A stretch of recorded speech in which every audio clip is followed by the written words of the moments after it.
Assalamualaikum warahmatullahi wabarakatuh. Bertemu lagi dengan saya M. Salihin, guru fikih kelas 11 MA Putuyah 2 Meranggen. Kesempatan yang berbahagia ini kita akan membahas tentang peradilan Islam. Pengertian peradilan Islam dalam bahasan fikih disebut dengan qadha, yang berasal dari kata qadha yaqdi, yang mempunyai arti memutuskan, menyempurnakan, menetapkan. Adapun secara istilah, peradilan adalah lembaga pemerintah atau negara yang ditugaskan untuk menyelesaikan atau menetapkan keputusan perkara dengan adil berdasarkan hukum yang berlaku. Tempat untuk mengadili perkara disebut pengadilan. Orang yang bertugas mengadili perkara disebut qadhi atau hakim. Fungsi peradilan yang pertama adalah menciptakan ketertiban, ketentraman masyarakat, mewujudkan keadilan yang menyeluruh, melindungi jiwa, harta, dan kehormatan manusia. Yang terakhir adalah mengaplikasikan nilai-nilai amar ma'ruf nahi mungkar dengan menyampaikan hak kepada siapapun yang berhak menerimanya dan menghalangi orang-orang zalim dari tindak aniaya yang akan mereka lakukan. Hikmah peradilan di antaranya adalah terwujudnya masyarakat yang aman, tertib, dan bersih, terciptanya aparatur pemerintah yang bersih dan berwibawa. Bertiga, terwujudnya keadilan bagi seluruh rakyat.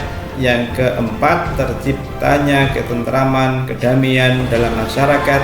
Yang terakhir adalah mewujudkan suasana mendorong untuk meningkatkan ketakwaan kepada Allah Subhanahu wa Ta'ala bagi semua pihak. Dalam peradilan ada hakim. Hakim adalah orang yang diangkat pemerintah untuk menyelesaikan persengketaan dan memutuskan hukum suatu perkara dengan adil. Terkait dengan hakim, termaktub dalam hadis Nabi yang artinya, apabila hakim duduk di tempatnya, maka dua malaikat membenarkan, menolong, dan menunjukkan selama tidak menyeleweng. Apabila menyeleweng, maka kedua malaikat akan meninggalkannya. Hadis diriwayatkan oleh Imam Al-Baihaqi. Adapun syarat-syarat hakim banyak sekali, ada Islam, baligh, sehat, merdeka, adil, laki-laki, memahami Al-Quran dan hadis, memahami ijma' ulama, serta perbedaan-perbedaan tradisi umat. Yang terakhir adalah seorang hakim harus memiliki ingatan yang kuat dan dapat berbicara dengan jelas.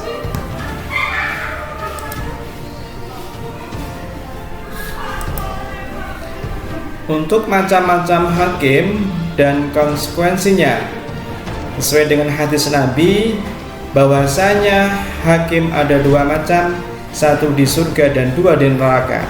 Hakim yang mengetahui kebenaran dan menetapkan hukum berdasarkan kebenaran, ia masuk surga. Hakim yang mengetahui kebenaran dan menetapkan hukum bertentangan dengan kebenaran, ia masuk neraka.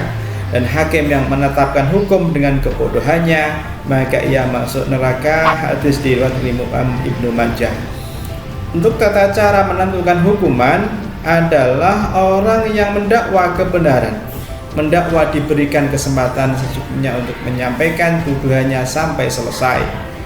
Sementara tuduhan itu terdakwa diminta untuk mendengarkan dan memperhatikan.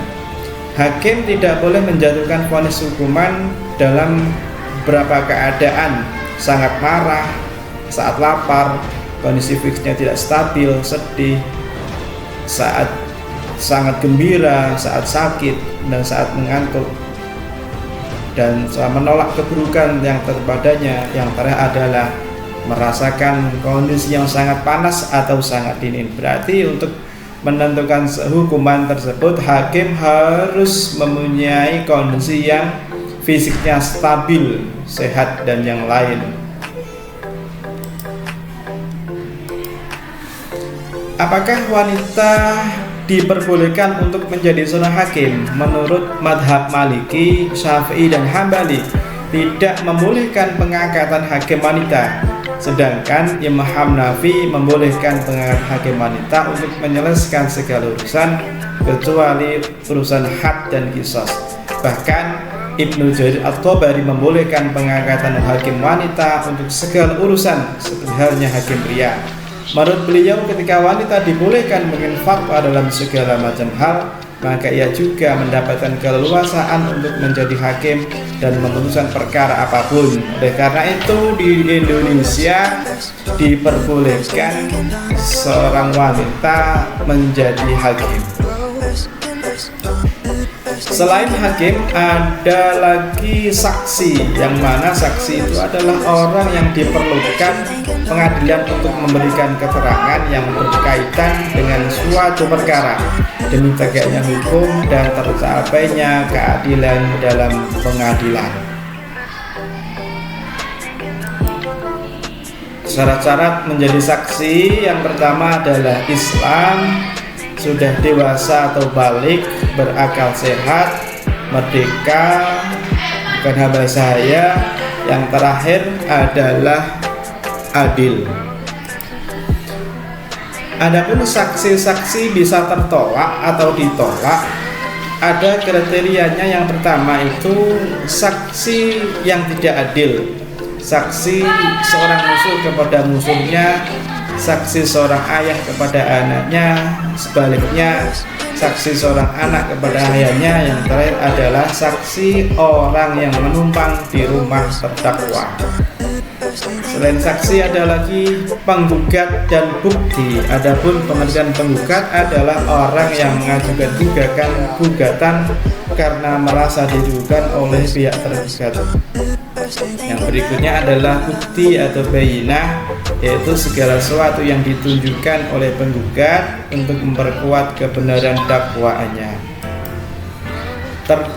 Apabila ada terdakwa yang tidak hadir, apakah boleh diputuskan?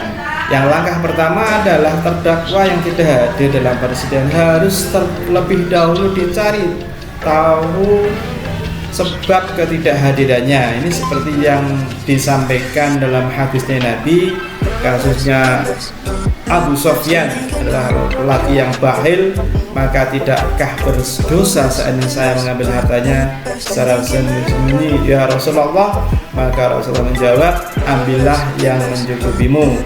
Hadis yang diriwayatkan oleh Imam Bukhari, Imam Muslim. Selanjutnya yaitu tergugat dan sumpah.